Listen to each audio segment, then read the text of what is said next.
So you want to crochet faster? Today we're going to be learning how to get that done. Well, first, it's all about your hook. It's all about your hook. You basically need to pick the best hook for you, and the only way to figure that out is through trial and error. You'll hear a lot about like ergonomic, inline, all those type of hooks, expensive hooks, cheaper hooks. None of it matters. All that matters is the hook that you like to use. My favorite type of hook are these ones or the ergonomic ones with the rubber on the bottom. I've never used a tennis ball on my hook. I've never used a very expensive hook. I never used a rubber one. If it ever so happens that I need to use one, I'll get it, but I use what I know and I use what I like. Like a second parter to choosing the right hook is, this might be a little controversial, but make sure you use the hook size that you like the best. I love like a 3.5, a 3.25, a 3.75 hook.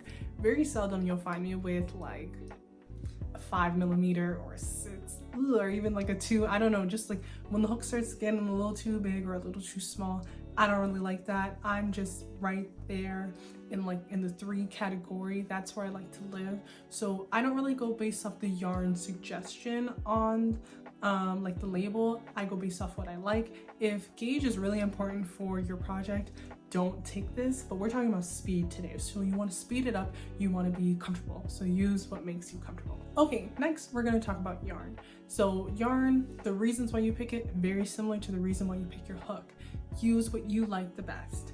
So cotton yarn doesn't work for me. I don't really like it. It splits, it's annoying. I don't know what it is. It just doesn't work well with me. I definitely like natural blends, mohair, acrylic.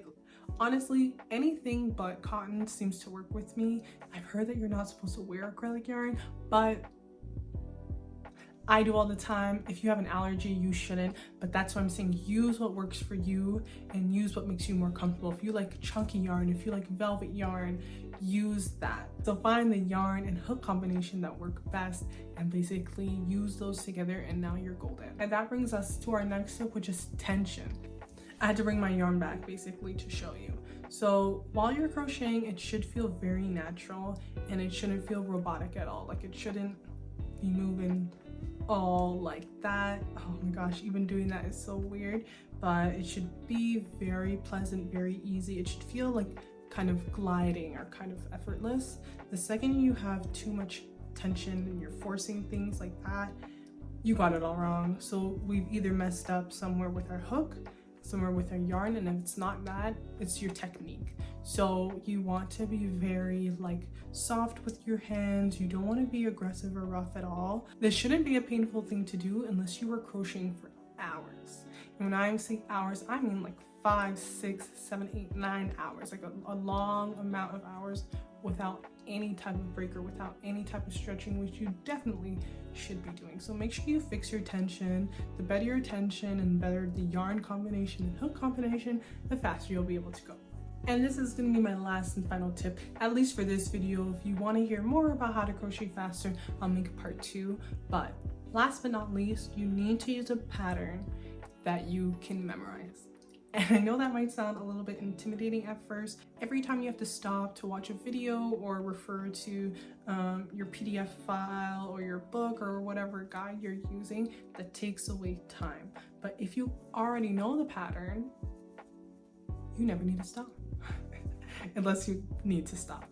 But basically knowing a pattern, and I don't mean like a whole big pattern or anything, something as simple as this granny square I'm making. Like I know how to make a granny square. I memorized it. Doesn't mean I've memorized every granny square in the world, but the granny square I do know how to make. I leverage it to, I'll show you.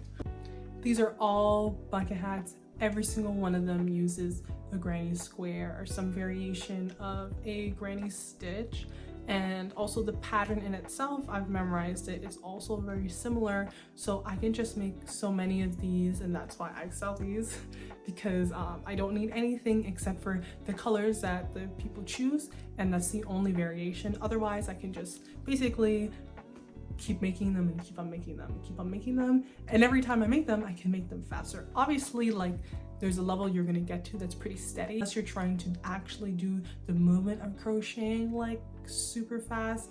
I think that's counterintuitive when we're talking about faster. This video is more about like removing obstacles that can make you stop or slow down or basically get in your way. But that was basically it for today's video. I hope you enjoyed it. If you have any questions, leave them down below, and I'll see you in the next one. Bye.